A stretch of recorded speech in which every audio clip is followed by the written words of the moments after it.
Anna Karenina, de Lev Tolstoy.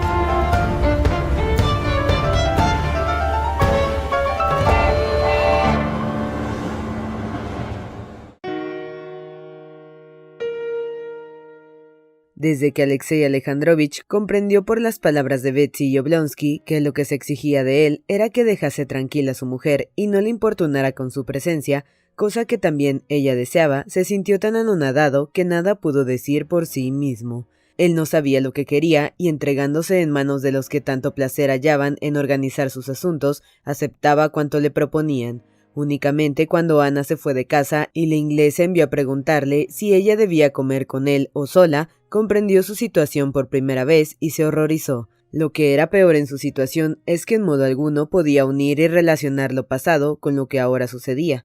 No le atormentaba el recuerdo de aquellos días en que viviera feliz con su mujer, pues el tránsito de aquel pasado, el estado presente de las cosas, al saber la infidelidad de ella, lo había sobrepasado con sus sufrimientos, y si bien aquella situación se había hecho penosa para él, también por otra parte se había hecho comprensible. Si en aquel momento, al anunciarle su infidelidad, su mujer le hubiera abandonado, se habría sentido desgraciado y triste, pero no en la situación sin salida, inexplicable para él mismo, en que se hallaba al presente. Le era imposible de todo punto ahora relacionar su reciente perdón, su ternura, su amor a la esposa enferma y a la niña de otro, con lo que al presente sucedía, en que como recompensa todo ello, se veía solo, cubierto de oprobio, deshonrado, inútil para todo y objeto del desprecio general. Los 2 primeros días siguientes a la marcha de su mujer, Karenin recibió visitas, vio al encargado del despacho, asistió a la comisión y fue al comedor como de costumbre. Sin darse cuenta de por qué lo hacía, concentraba todas las fuerzas de su alma en simular aspecto tranquilo y hasta indiferente.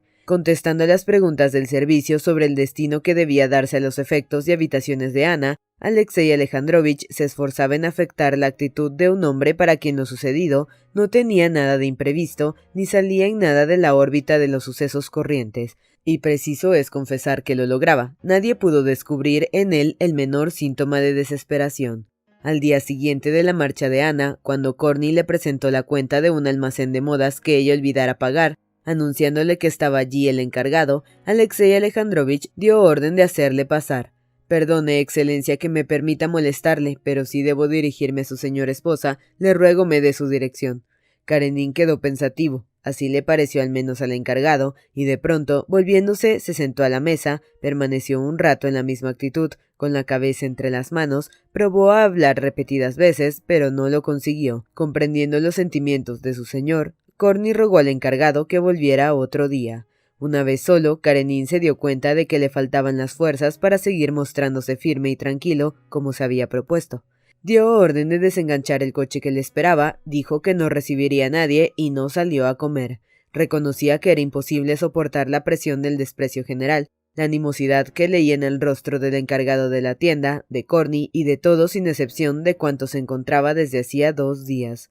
Comprendía que no podía hacer frente al odio de la gente concitado contra él, porque tal odio procedía no de que él hubiera sido malo, en cuyo caso podría procurarse mejor, sino que era vergonzoso y despreciablemente desgraciado. Sabía que por lo mismo que su corazón estaba destrozado, la gente no tendría compasión de él. Tenía la impresión de que sus semejantes le aniquilarían como los perros ahogan al animal herido que aúlla de dolor. Le constaba que su única salvación respecto a la gente consistía en ocultarle sus heridas, y eso había intentado durante 2 días, pero ahora le faltaban las fuerzas para proseguir su lucha tan desigual. Su desesperación aumentaba con la conciencia que tenía de encontrarse completamente solo con su dolor. Ni en San Petersburgo, ni fuera de allí, tenía persona alguna a quien pudiera ser partícipe de sus sentimientos, alguien que pudiese comprenderle, no como a un alto funcionario y miembro del gran mundo, sino simplemente como a un hombre afligido. Alexei Alejandrovich había crecido huérfano. Eran 2 hermanos. No recordaba a su padre y su madre había muerto cuando él no contaba 10 años aún. No eran ricos. El tío Karenin, alto funcionario y favorito del zar en otros tiempos, había cuidado de su educación. Terminados los cursos en el instituto y la universidad con diplomas, Alexei Alejandrovich, ayudado por el tío, emprendió una brillante carrera y a partir de entonces se consagró por entero a la ambición del cargo oficial. Ni en el instituto, ni en la universidad, ni en el trabajo, entabló Karenin amistad con nadie. Su hermano, el más cercano a él en espíritu, empleado en el Ministerio de Asuntos Exteriores, que había vivido casi siempre en el extranjero, murió a poco del casamiento de Alexei Alejandrovich. Siendo Karenin gobernador, la tía de Ana, señora rica de su provincia, se ingenió para poner en relación con su sobrina aquel hombre que, aunque ya no joven, lo era todavía para gobernador, y le puso en situación que no le quedó otra alternativa que declararse o dejar la ciudad. Alexei Alejandrovich dudó mucho, midió todos los aspectos en pro y en contra y observó que no había motivo alguno que le obligase a prescindir de su regla general, la de abstenerse en la duda. Pero la tía de Ana le hizo saber, mediante un conocido, que había comprometido ya la reputación de la joven y que su deber de caballero le obligaba a pedir su mano. Alexei Alejandrovich lo hizo así, pidió la mano de Ana y le consagró de novia y de esposa todo el afecto de que era capaz. Aquel sentimiento de cariño hacia Ana excluyó de su corazón sus últimas necesidades de mantener relaciones cordiales con los hombres, y ahora no tenía íntimo alguno entre sus conocidos. Contaba con muchas de las llamadas relaciones, pero no con amistades. Había numerosas personas a las que podía invitar a comer, a participar en algo que le interesase, recomendar algún protegido suyo, criticar con ellas en confianza a otras personas y a los miembros más destacados del gobierno, pero las relaciones con las personas estaban limitadas por un círculo muy definido por las costumbres y las conveniencias y del que era imposible salir. Tenía, es verdad, un íntimo amigo de la universidad con el que conservó amistad a través del tiempo y con el que habría podido hablar de sus amarguras personales, pero ese amigo era inspector de enseñanza en un distrito universitario lejano de la capital, de modo que las personas más allegadas y con quienes parecía más posible desahogar su tristeza eran su médico y el jefe de su departamento. Mijail Vasilievich Slyudin, el jefe de su departamento, era un hombre sencillo, inteligente, bueno y honrado, por el que Alexei sentía simpatía y afecto, pero un trabajo continuado en común durante 5 años había levantado entre ellos una barrera que impedía las explicaciones cordiales. Karenin, al terminar de firmar los documentos, guardó silencio largo rato, mirando a Mijail Vasilievich a punto de desahogarse con él, pero no se supo decidir. Ya había preparado la frase, ha oído hablar de lo que me pasa, pero terminó diciéndole como siempre, bien, prepáremelo todo para mañana, y con esto le despidió. La otra persona bien dispuesta hacia él, el médico, había acordado un pacto tácito con Karenin, que los dos tenían mucho que hacer y no podían perder tiempo en bagatelas. En sus amigas, empezando por la condesa Lidia Ivanovna, Karenin no pensó siquiera. Las mujeres, por el hecho de serlo, no despertaban en él sino sentimientos de repulsión.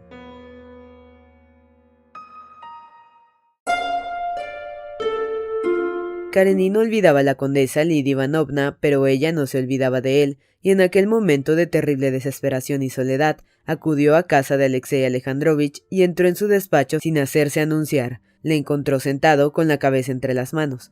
«Je forcé la consigne», dijo ella entrando con pasos rápidos y respirando con dificultad por la emoción y por la rapidez de su marcha. «Lo sé todo, Alexei Alejandrovich, amigo mío», continuó apretando con fuerza la mano de él y poniendo en los de Karenin sus ojos hermosos y pensativos. Alexei Alejandrovich, con el entrecejo arrugado, se levantó, soltó su mano y le ofreció una silla. «Haga el favor de sentarse, condesa. No recibo porque me encuentro mal», y sus labios temblaron. «Amigo mío», repitió la condesa sin apartar su mirada de él. De pronto sus cejas se levantaron por su extremo inferior, formando un triángulo sobre su frente. Su rostro amarillo y feo se afeó todavía más, pero Alexei Alejandrovich comprendió que ella le compadecía y que estaba a punto de llorar. Se sintió conmovido, tomó la mano regordeta de la condesa y se la besó. «Amigo mío», siguió ella con voz entrecortada por la emoción, «no se entregue al dolor. Su pena es muy grande, pero debe consolarse». «Estoy deshecho, muerto, ya no soy un hombre», respondió Karenin, soltando la mano de la condesa sin dejar de mirar sus ojos llenos de lágrimas. «Mi situación es terrible, porque no encuentro en ninguna parte, ni aun en mí mismo, un punto de apoyo. Ya lo encontrará, no lo busque en mí, aunque le pido que cree en mi sincera amistad», dijo ella con un suspiro. «Nuestro apoyo es el amor divino, el amor que él nos legó». «Su carga es fácil», agregó con la mirada entusiasta que también conocía a Karenin. «Él le ayudará y le socorrerá». Aunque en tales palabras había aquella exagerada humildad entre los propios sentimientos y aquel estado de espíritu místico, nuevo, exaltado, introducido desde hacía poco en San Petersburgo, y que a Karenin le parecía superfluo el oír en labios de la condesa, y en aquel momento le conmovió. Me siento débil, aniquilado, no pude prever nada y tampoco ahora comprendo nada. Amigo mío, repetía Lidia Ivanovna, no me apena lo que he pedido, no lo siento, pero no puedo dejar de avergonzarme ante la gente de la situación en que me hallo. Es lamentable, pero no puedo. No fue usted quien realizó aquel acto sublime, fue él quien lo dictó a su corazón, aquel acto de perdón que le ha despertado la admiración de todos, exclamó la condesa Lidia Ivanovna, alzando la vista exultante. Por esto no puede usted avergonzarse de su acto. Alexei Alejandrovich frunció el entrecejo y juntando los dedos comenzó a hacer crujir las articulaciones. Es preciso conocer todos los pormenores, dijo con su voz delgada. Las fuerzas de un hombre tienen su límite, condesa, y yo he llegado al de las mías. Todo el día de hoy he tenido que dar órdenes en mi casa derivadas, recalcó la palabra derivadas, de mi nuevo estado de hombre solo. Los criados, la institutriz, las cuentas. Este fuego minúsculo me ha abrasado y no puedo más. Ayer mismo, durante la comida, casi abandoné la mesa. No podía sostener la mirada de mi hijo. No me preguntaba qué era lo que había pasado, pero quería preguntármelo y no me atreví a mirarle. Y aún esto no es todo. Karenin iba a hablar de la cuenta que le habían llevado, pero su voz tembló y se interrumpió. El recordar aquella cuenta en papel azul por un sombrero y unas cintas le fue tan penoso que sintió lástima de sí mismo. «Comprendo, amigo mío», dijo la condesa Lidia Ivanovna. «Lo comprendo. Espero que usted reconozca la sinceridad de mis sentimientos hacia usted. En todo caso, solo he venido para ofrecerle mi ayuda si en algo le puedo ayudar. Si pudiera librarle de esas pequeñas y humillantes preocupaciones. Lo que hace falta aquí es una mujer, una mano femenina. Permite que me encargue de ello». Karenin, en silencio, le apretó la mano con gratitud. «Ocupémonos de Sergio. Yo no estoy fuerte en asuntos prácticos, pero lo haré. Seré su ama de llaves. No me lo agradezca. No soy yo quien lo hago. No puedo dejar de agradecerle. Y ahora, amigo mío, no se entregue al sentimiento de que me ha hablado. No se avergüence de lo que representa el más alto grado de la perfección cristiana. Los que se humillan serán ensalzados. Y no me agradezca nada. Hay que agradecérselo todo a él y pedir su ayuda. Solo en él encontraremos calma, consuelo, salvación y amor», dijo ella alzando los ojos al cielo, y Karenin, de su silencio, dedujo que rezaba. Alexei Alejandrovich la había escuchado atentamente, y las mismas expresiones que antes, si no desagradables, le parecían superfluas, ahora le resultaban naturales y consoladoras. Cierto que no le placía la exageración puesta de moda en aquellos días. Era un creyente que se interesaba por la religión ante todo en el sentido político, y la nueva doctrina, que permitía ciertas interpretaciones nuevas, abriendo la puerta a discusiones y análisis, le era desagradable por principio. Antes le habló de ella con frialdad y hasta con aversión. Nunca discutía con la condesa, una de las más fervientes adeptas, y contestaba siempre con un silencio obstinado a todas sus insinuaciones. Pero hoy escuchaba todas sus palabras con placer, sin que se levantara en su alma la menor objeción. «Le estoy infinitamente agradecida tanto por lo que hace como por sus palabras», dijo ella cuando acabó de rezar. La condesa Lidia Ivanovna estrechó una vez más las dos manos de su amigo. «Ahora empecemos a obrar», dijo tras un silencio, secándose los restos de sus lágrimas, y prosiguió. «Voy a ver a Sergio. Solo en caso de extrema necesidad apelaré a usted». Y dicho esto, se levantó y salió. Subió al cuarto de Sergio y, cubriendo de lágrimas las mejillas del asustado niño, le dijo que su padre era un santo y que su madre había muerto. La condesa cumplió lo prometido, tomando sobre sí todas las preocupaciones relacionadas con la casa. Mas no había exagerado al decir que no estaba fuerte en asuntos prácticos. Cuantas órdenes daba, tenía que rectificarlas después por imposibles de cumplir. Korny, el criado de Karenin, sin que nadie lo observase, era el que ahora llevaba en realidad la dirección de la casa de su amo, y era también él quien anulaba las órdenes de la condesa. Pero con todo, la ayuda de Lidia Ivanovna era efectiva.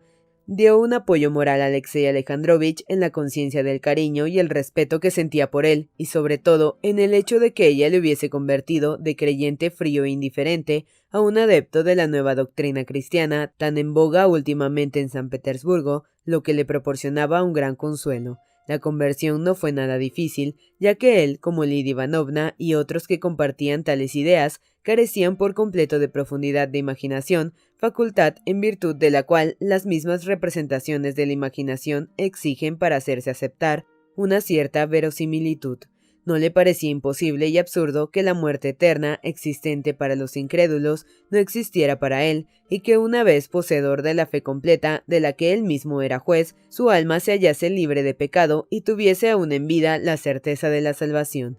Cierto que Alexei Alejandrovich sentía vagamente la ligereza y error de tal doctrina. Sabía que cuando perdonó a su mujer, sin pensar que lo hacía obedeciendo a una fuerza superior, se entregó a tal sentimiento por completo y experimentó más felicidad que ahora que pensaba cada momento que Cristo estaba en su alma y que él cumplía su voluntad, incluso cuando firmaba documentos. Pero ahora le era necesario pensar así, sentir en su humillación aquella elevación imaginaria desde la que, despreciado por los demás, podía despreciarlos a su vez, aferrándose a su quimérica salvación como si fuese verdadera.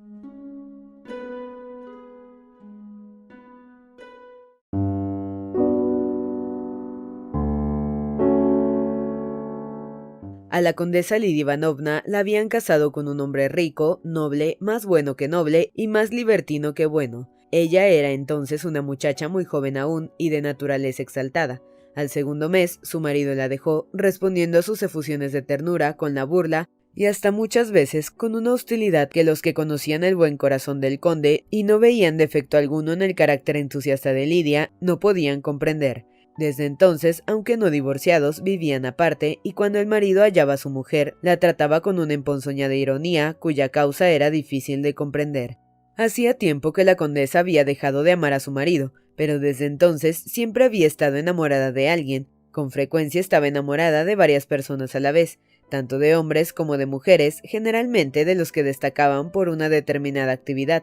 Se enamoraba de cuantos nuevos príncipes y princesas emparentaban con la familia imperial. Ahora estaba enamorada de un arzobispo, de un vicario, de un cura, de un periodista, de un eslavófilo, de un Komisarov, de un ministro, de un médico, de un misionero inglés y de Karenin. Todos estos amores, con sus alternativas de entusiasmo o enfriamiento, no le impedían sostener las más complicadas relaciones con la corte y el mundo distinguido, pero desde que a raíz de la desgracia de Karenin comenzó a ocuparse del bienestar de éste, Lidia Ivanovna comprendió que ninguno de aquellos amores era verdadero y que solo de Alexei Alejandrovich estaba en realidad enamorada. El sentimiento que experimentaba por él le parecía más fuerte que todos los precedentes. Analizándolo y comparándolo con aquellos, veía claramente que no se habría enamorado de Komisarov si éste no hubiese salvado la vida del zar, ni de Ristich-Kutjisky de no existir la cuestión eslava, mientras que amaba a Karenin por sí mismo, por su alma elevada e incomprendida, por el pequeño sonido de su fina voz, de prolongadas entonaciones, por su mirada cansada, por su carácter, por sus manos blancas, de hinchadas venas. No solo se alegraba al verle, sino que buscaba en el rostro de él las muestras de impresión que ella suponía que debía producirle. Quería agradarle no solo por su conversación, sino también por su persona. El obsequio a Karenin cuidaba más su apariencia y se complacía de forjarse ilusiones sobre lo que habría podido pasar de no estar ella casada y de ser él libre. Cuando él entraba en la estancia, se ruborizaba de emoción y no podía reprimir una sonrisa de gozo cuando le decía algo agradable. Estos últimos días se había enterado de que Ana y Vronsky estaban en San Petersburgo y la condesa vivía sus días de más intensa emoción. Tenía que salvar a Karenin impidiéndole ver a Ana, e incluso debía evitarle la penosa noticia de que aquella terrible mujer se hallaba en la misma ciudad que él y donde cada momento podía encontrarla. Lidia Ivanovna, mediante sus conocidos, se informaba de lo que pensaba que era aquella gente asquerosa, como llamaba a Ana y a Vronsky, y procuró durante aquellos días orientar todos los movimientos de su amigo de modo que no les encontrara. Un joven ayudante de regimiento que facilitaba a Lidia Ivanovna las noticias de cuanto Vronsky hacía, a cambio de una recomendación que esperaba de ella, le dijo que Ana y Vronsky, arreglados sus asuntos, se disponían a partir al día siguiente. Lidia Ivanovna empezaba pues a tranquilizarse cuando al día siguiente recibió una carta cuya letra reconoció enseguida. Era de Ana. El sobre era grueso como un libro y la carta escrita en papel oblongo y amarillo estaba muy perfumada. ¿Quién la ha traído?, preguntó la condesa. El criado de un hotel. Lidia Ivanovna no pudo sentarse durante un rato para leer la carta. La emoción le produjo hasta un ataque del asma que padecía. Una vez calmada, leyó la siguiente misiva en francés. Madame la Comtesse. Los sentimientos cristianos de su corazón me animan al imperdonable impulso de escribirle. La separación de mi hijo me hace muy desgraciada. Le ruego que me permita verle por una vez antes de marchar. Perdóneme que le recuerde mi existencia. Me dirijo a usted y no a Alexei Alejandrovich porque no quiero hacer sufrir a ese hombre generoso con un recuerdo mío. Conozco su amistad hacia Alexei Alejandrovich y sé que usted me comprenderá. Me enviará usted a Sergio. Voy yo a verle a la hora que usted me fije, o bien preferiría indicarme usted cuándo y dónde puedo verle fuera de casa. Conociendo la grandeza de alma de aquel de quien depende la decisión de este asunto, estoy segura de que no se me negará. No puede usted imaginar el deseo que tengo de ver a mi hijo, y por eso no puede usted figurarse la gratitud que despertará en mí su ayuda. Ana. Todo en aquella carta irritaba a Lidia Ivanovna, el contenido, la alusión a la grandeza de alma de Karenin y el tono desenvuelto con que parecía estar escrita. «Diga que no hay contestación», ordenó la condesa, y enseguida se fue al escritorio y redactó un billete para Karenin, diciéndole que esperaba hallarle a la 1 en la recepción del palacio. «Necesito hablarle de un asunto grave y doloroso. Allí nos pondremos de acuerdo sobre dónde podemos vernos. Más vale que sea en mi casa, donde se haga preparar su té. Es necesario, él nos da la cruz y las fuerzas para soportarla», añadió al fin de prepararle poco a poco. Generalmente la condesa enviaba 2 o 3 billetes al día a Karenin. Le agradaba este procedimiento por estar para ella rodeado de cierta distinción y misterio de que carecían las comunicaciones personales.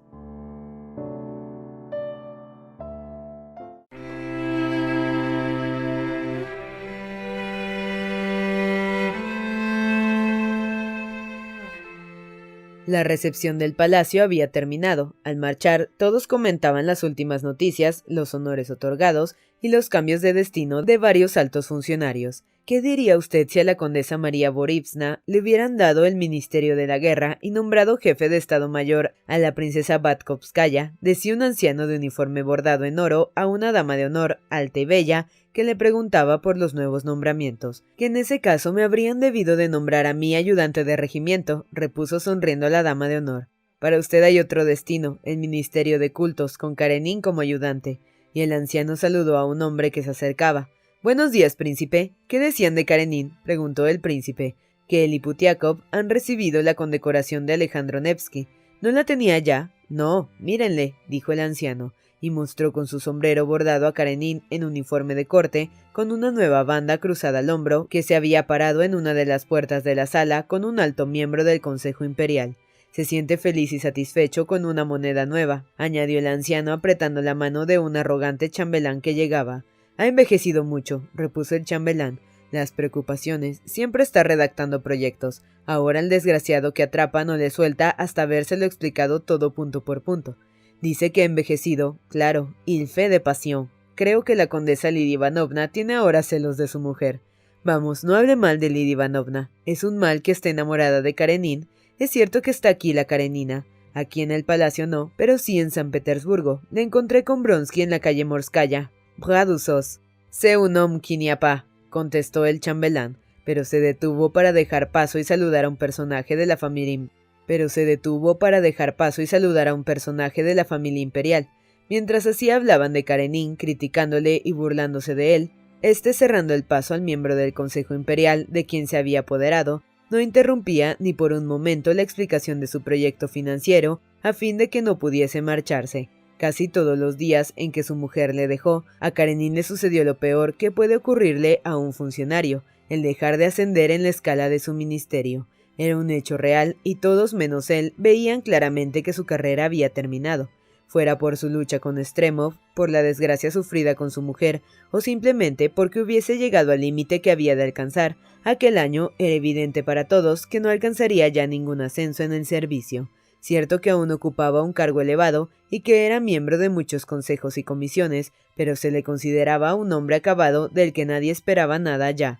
Escuchaba cuanto hablaba y proponía como si fuera cosa conocida hacía mucho tiempo e innecesaria, mas él no lo notaba y, por el contrario, viéndose alejado de la actividad directa de la máquina gubernamental, apreciaba más claramente los defectos y errores en la actividad ajena y consideraba un deber mostrar los medios de corregirlo. A poco de separarse de su mujer, escribió una memoria sobre los nuevos tribunales, la primera de toda una larga serie que nadie le había pedido sobre los diversos aspectos de la administración. Alexei Alejandrovich no solo se daba cuenta de su situación en el mundo burocrático, lo que pudiera haberle afligido, sino que estaba más satisfecho que nunca de sus actividades. El casado se preocupa de las cosas mundanas y de cómo hacerse más agradable a su mujer, pero el no casado se preocupa de las cosas de Dios y de cómo servirle mejor, dice el apóstol San Pablo.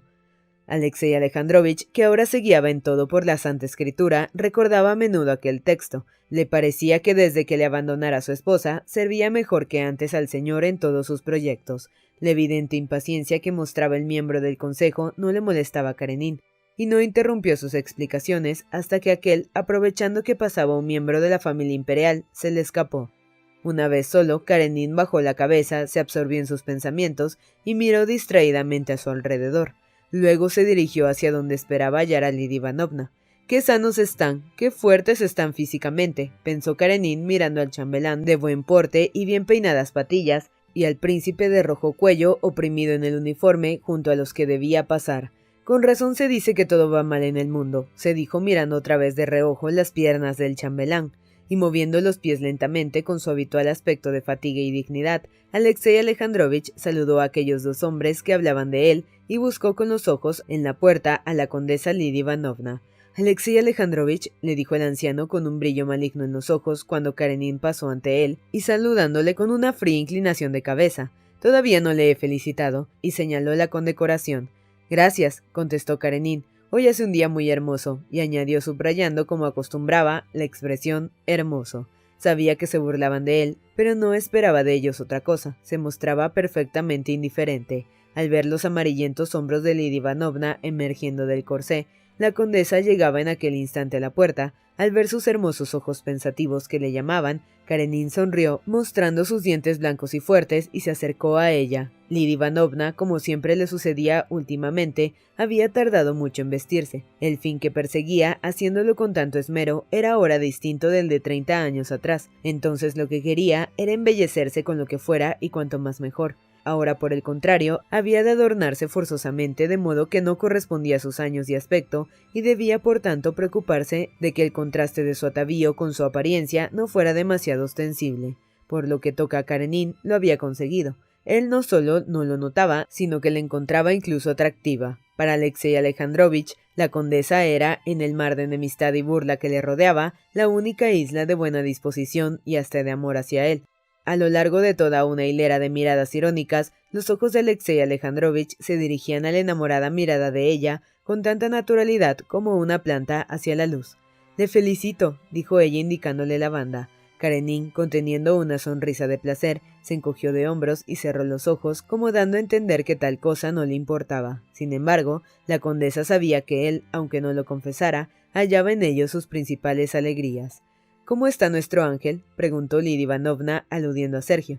«No puedo decir que esté muy contento de él», repuso Karenin, arqueando las cejas y abriendo los ojos. «Tampoco Sitnikov lo está». Sitnikov era el profesor a quien estaba confiada la educación de Sergio. Como ya le he dicho, en Sergio hay cierta indiferencia hacia las cuestiones fundamentales que deben interesar el espíritu de todos los hombres y de todos los niños. Siguió Alexei Alejandrovich, tratando de lo único que le interesaba después del servicio, la educación de su hijo. Cuando Karenin, ayudado por la condesa, volvió a la vida activa, lo primero que hubo de pensar fue en la educación de aquel hijo que había quedado a su cuidado. No habiéndose ocupado nunca antes de problemas de educación, Alexei Alejandrovich consagró algún tiempo al estudio teórico del asunto. Después de leer varios libros antropológicos, pedagógicos y didácticos, elaboró un plan de educación y, buscando al mejor profesor de San Petersburgo para instruir al niño, comenzó la obra que le preocupaba constantemente. Pero ¿y su corazón? Yo encuentro en el niño el corazón de su padre, y con un corazón así no puede ser malo, dijo la condesa afectuosamente. Tal vez tenga razón. En cuanto a mí, cumplo mi deber. No puedo hacer otra cosa. «Venga a mi casa», dijo Lidia Ivanovna tras un largo silencio. «Tenemos que hablar de algo muy penoso para usted. Yo lo habría dado todo por librarle de ciertos recuerdos, pero otros no opinan así. He recibido una carta de ella. Está aquí en San Petersburgo». Karenin se estremeció al oír aludir a su mujer, pero enseguida se dibujó en su rostro la impasibilidad que expresaba su completa impotencia en aquel asunto. «Lo esperaba», dijo. La condesa Lidia Ivanovna le miró extasiada. Lágrimas de admiración ante la grandeza del alma de aquel hombre asomaron a sus ojos.